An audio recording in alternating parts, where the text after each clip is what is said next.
ഒരു പ്രധാനപ്പെട്ട വാർത്തയിലേക്ക്. പാലക്കാട് തെരഞ്ഞെടുപ്പ് പരാജയത്തിൽ മറുപടി പറയാതെ വി മുരളീധരൻ. പാർട്ടി എന്നെ ഏൽപ്പിച്ച ചുമതല മഹാരാഷ്ട്രയിലെ തെരഞ്ഞെടുപ്പാണ്. പാലക്കാട് പ്രചരണത്തിന് പോയി എന്നതിനപ്പുറത്തേക്ക് വിശദാംശങ്ങൾ അറിയില്ല. എല്ലാത്തിനും സംസ്ഥാന അധ്യക്ഷൻ മറുപടി നൽകുമെന്നും വി മുരളീധരൻ പറഞ്ഞു. കഴിഞ്ഞ 3 മാസമായിട്ട് പാർട്ടി എന്നെ ഏൽപ്പിച്ച ചുമതല മഹാരാഷ്ട്രയിലെ തെരഞ്ഞെടുപ്പിൻ്റെ പ്രവർത്തനങ്ങളായിരുന്നു. അതുകൊണ്ട് പാലക്കാടും ചേലക്കരയും വയനാട്ടിലുമൊക്കെ പ്രചരണത്തിന് പോയി എന്നുള്ളതിനപ്പുറത്ത് വിശദാംശങ്ങൾ എനിക്ക് അറിയില്ല. അതുകൊണ്ട് ആ കാര്യങ്ങളൊക്കെ സംസ്ഥാന പ്രസിഡന്റ് ഞാൻ മനസ്സിലാക്കുന്നത് ഇന്നലെ പറഞ്ഞിട്ടുണ്ട്. എന്താണ് കൂടുതൽ എന്തെങ്കിലും ഉണ്ടെങ്കിൽ അദ്ദേഹത്തിനോട് തന്നെ ചോദിക്കുന്നത് നല്ലതായിരിക്കും. മഹാരാഷ്ട്രയെക്കുറിച്ച് നിങ്ങൾക്ക് എന്തൊക്കെ അറിയാനുണ്ടോ? ഞാൻ പറഞ്ഞുതരാം. വാർത്തയുടെ വിശദാംശങ്ങളുമായി തിരുവനന്തപുരത്ത് നിന്നും ചന്തു ചന്ദ്രശേഖർ ചേരുന്നുണ്ട്. ചന്തു, എല്ലാ കുറ്റങ്ങളുടെയും ഉത്തരവാദിത്വം, എല്ലാ പരാജയത്തിൻ്റെയും ഉത്തരവാദിത്വം കെ സുരേന്ദ്രൻ്റെ മുകളിലേക്ക് വയ്ക്കുകയാണ് വി മുരളീധരനും. നേരത്തെ പാലക്കാട് നിന്നുള്ള പ്രതികരണത്തിലും അതൊക്കെ തന്നെയാണ് വ്യക്തമാക്കിയിരിക്കുന്നത്. 10,000 വോട്ടിൻ്റെ കുറവ് സംഭവിച്ചിരിക്കുന്നു. അപ്പോൾ ഇനി എന്തായിരിക്കും BJPക്കുള്ളിൽ നടക്കാനിരിക്കുന്ന രാഷ്ട്രീയ ചേരിപ്പോര്? തീർച്ചയായിട്ടും ഗൗതം സൂചിപ്പിച്ചത് പ്രധാനപ്പെട്ട ഒരു കാര്യമാണ്. നേരത്തെ തന്നെ പലതവണ സുരേന്ദ്രനെതിരെ പലതരത്തിലുള്ള ആക്ഷേപങ്ങൾ, ആരോപണങ്ങളൊക്കെ പാർട്ടിക്കുള്ളിൽ തന്നെ ശക്തമായി ഉയരുമ്പോഴും കെ സുരേന്ദ്രനെ സംരക്ഷിച്ചു നിർത്തിയിരുന്നത് വി മുരളീധരനാണ്. വി മുരളീധരൻ്റെ ഒരു സംരക്ഷണം എല്ലായ്പ്പോഴും കെ സുരേന്ദ്രൻ ഉണ്ടായിരുന്നു. അല്ലെങ്കിൽ വി മുരളീധരൻ കെ സുരേന്ദ്രനെ സംസ്ഥാന അധ്യക്ഷനായി കൊണ്ടുവരുന്നതിൽ വരെ ഒരു സുപ്രധാന പങ്ക് വഹിച്ച വ്യക്തി കൂടിയാണ്. പക്ഷേ ഇപ്പോൾ പാലക്കാട് ഉപതെരഞ്ഞെടുപ്പിന് ശേഷം വന്ന ഫലത്തിന് ശേഷം അദ്ദേഹം ഇന്ന് പ്രതികരിച്ചത് പാലക്കാട് തിരഞ്ഞെടുപ്പിൻ്റെ ഫലവുമായി ബന്ധപ്പെട്ട് ഉയർന്നു വന്നിരിക്കുന്ന വിഷയങ്ങൾ, BJPക്കുള്ളിലുണ്ടായ പൊട്ടിത്തെറി, വിഭാഗീയത തുടങ്ങിയ വിഷയങ്ങൾ, ആക്ഷേപങ്ങൾ, വിമർശനങ്ങളൊക്കെ അത് സംസ്ഥാന അധ്യക്ഷനോട് തന്നെ ചോദിക്കണമെന്ന് വി മുരളീധരൻ പറഞ്ഞ് കൈമലർത്തുന്ന കാഴ്ചയാണ് ഇന്ന് രാവിലെ നമ്മൾ കണ്ടത്. രാവിലെ വി മുരളീധരൻ പറഞ്ഞതിങ്ങനെയാണ്: തന്നെ പാർട്ടി ഏൽപ്പിച്ച ഉത്തരവാദിത്വം മഹാരാഷ്ട്ര തിരഞ്ഞെടുപ്പുമായി ബന്ധപ്പെട്ടാണ്. മഹാരാഷ്ട്രയിലെ തിരഞ്ഞെടുപ്പിനെ കുറിച്ച് എന്തെങ്കിലും ചോദിക്കാനുണ്ടെങ്കിൽ അക്കാര്യത്തെക്കുറിച്ച് വളരെ കൃത്യമായി ഉത്തരം പറയാം.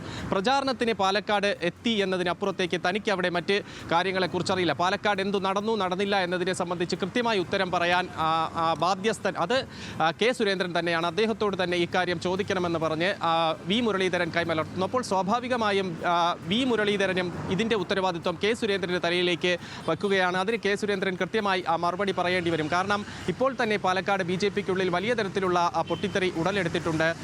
നേരത്തെ തന്നെ ജില്ലാ കമ്മിറ്റി അംഗവും BJPയുടെ അവിടുത്തെ നേതാക്കളും ഒക്കെ കൃത്യമായി വ്യക്തമാക്കുന്നത് അവിടുത്തെ സ്ഥാനാർത്ഥി നിർണ്ണയത്തിൽ ഒരു വീഴ്ച പറ്റി. പതിവായി ഏത് മത്സരം വന്നാലും മത്സരിപ്പിക്കുന്ന C കൃഷ്ണകുമാറിനെ തന്നെ അവിടെ കൊണ്ടുവരുന്നു, അവിടെ സ്ഥാനാർത്ഥിയാക്കുന്നു. അതിനപ്പുറത്തേക്ക് ശോഭാ സുരേന്ദ്രൻ്റെ പേര് അവിടെ ഉയർന്നു വന്നിരുന്നു. ശോഭാ സുരേന്ദ്രൻ പാലക്കാട് മത്സരിച്ചിരുന്നെങ്കിൽ ഇതായിരിക്കില്ല ചിത്രം. ഇതിനപ്പുറത്തേക്ക് വലിയൊരു വിജയം തന്നെ അവിടെ നേടാൻ കഴിയുമെന്ന് BJPയുടെ പാലക്കാട് ജില്ലയിൽ നിന്ന് തന്നെ ഒരു വിഭാഗം ഒരു ആവശ്യം ഉന്നയിക്കുന്നു. പക്ഷേ അതിനെ പരിഗണിക്കുന്നില്ല. C കൃഷ്ണകുമാർ ആണ് അവിടെ ഉചിതനായ സ്ഥാനാർത്ഥി എന്ന് നേതൃത്വം തന്നെ കേന്ദ്ര നേതൃത്വത്തെ തെറ്റിദ്ധരിപ്പിക്കുന്നു. ആ ഒരു തെറ്റിദ്ധാരണയുടെ ഫലമാണ് ഇപ്പോൾ ഈ ഉപതെരഞ്ഞെടുപ്പിലെ വലിയ പരാജയമെന്ന് BJPക്കുള്ളിൽ തന്നെ വിമർശനം ശക്തമായി. ഇപ്പോൾ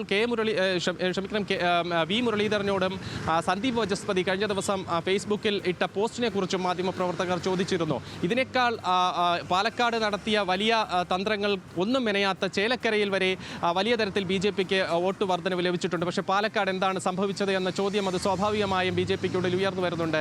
അതിനെക്കുറിച്ച് വി മുരളീധരനും മറുപടി പറയുന്നില്ല. അതിനെല്ലാം ഉത്തരവാദിത്വം ഇപ്പോൾ സ്വാഭാവികമായും കെ സുരേന്ദ്രൻ്റെ തലയിലേക്ക് വച്ചൊഴിയുകയാണ് വി മുരളീധരൻ ചെയ്യുന്നത്. അപ്പോൾ ഈ കെ സുരേന്ദ്രൻ എന്തായാലും ഇതുമായി ബന്ധപ്പെട്ട് മറുപടി പറയേണ്ടി വരും. നേരത്തെ ശോഭാ സുരേന്ദ്രൻ അവിടെ മത്സരിച്ചപ്പോൾ ലഭിച്ച വോട്ടിൽ നിന്നും വലിയ വ്യത്യാസം ഇപ്പോൾ C കൃഷ്ണകുമാറിൻ്റെ വോട്ടിൽ വന്നു എന്നത് വസ്തുതയാണ്. മാത്രമല്ല BJPയുടെ ഈ നഗരസഭ കേന്ദ്രീകൃതമായ വോട്ടുകൾ, BJPയുടെ കോട്ടകളായ പല പ്രദേശങ്ങളുമുണ്ട്. അവിടെ തന്നെ വലിയ രീതിയിൽ BJPക്ക് വോട്ട് ചോർച്ച സംഭവിച്ചിരിക്കുന്നു എന്നത് വസ്തുതയാണ്. അപ്പോൾ BJPയുടെ വോട്ടുകൾ എവിടേക്ക് പോയി, എന്തുകൊണ്ടാണ് ഇത്തരത്തിൽ വലിയ തരത്തിൽ വോട്ട് ചോർച്ച ഉണ്ടായത് എന്ന കാര്യം കൃത്യമായി പരിശോധിക്കേണ്ടിയിരിക്കുന്നു. അതിന് ഉത്തരവാദിത്വം സ്വാഭാവികമായും കൃഷ്ണദാസ് പക്ഷവും ശോഭാ സുരേന്ദ്രനും ഒക്കെ തന്നെ BJP സംസ്ഥാന അധ്യക്ഷൻ്റെ നേർക്ക് വിരൽ ചൂണ്ടുന്ന ഒരു കാര്യമുണ്ട്. അതിനോടൊപ്പം തന്നെയാണ് സുരേന്ദ്രനെ എന്നും സംരക്ഷിച്ചു നിർത്തിയ വി മുരളീധരനും ഇപ്പോൾ സുരേന്ദ്രൻ ഇതിന് മറുപടി പറയുമെന്ന കാര്യം ഉറപ്പിച്ചു പറയുന്നത്. അപ്പോൾ സ്വാഭാവികമായും ഇനി സുരേന്ദ്രൻ മറുപടി പറയേണ്ടി വരും. സുരേന്ദ്രനെ സംസ്ഥാന അധ്യക്ഷ സ്ഥാനത്ത് നിന്ന് മാറ്റണമെന്ന് പല ഘട്ടങ്ങളിൽ BJPക്കുള്ളിൽ തന്നെ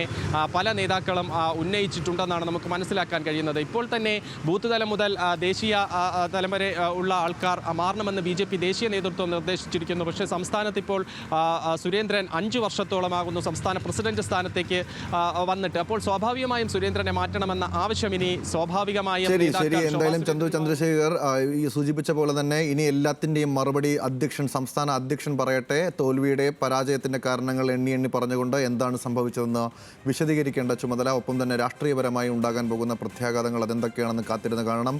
BJPയിൽ എന്തായാലും കലഹം രൂക്ഷമാകുകയാണെന്നാണ് മുരളീധരൻ്റെ പ്രസ്താവന കൂടി വ്യക്തമാക്കുന്നത്. വിശദാംശങ്ങൾ നൽകുകയായിരുന്നു തിരുവനന്തപുരത്ത് നിന്നും ചന്തു ചന്ദ്രശേഖർ.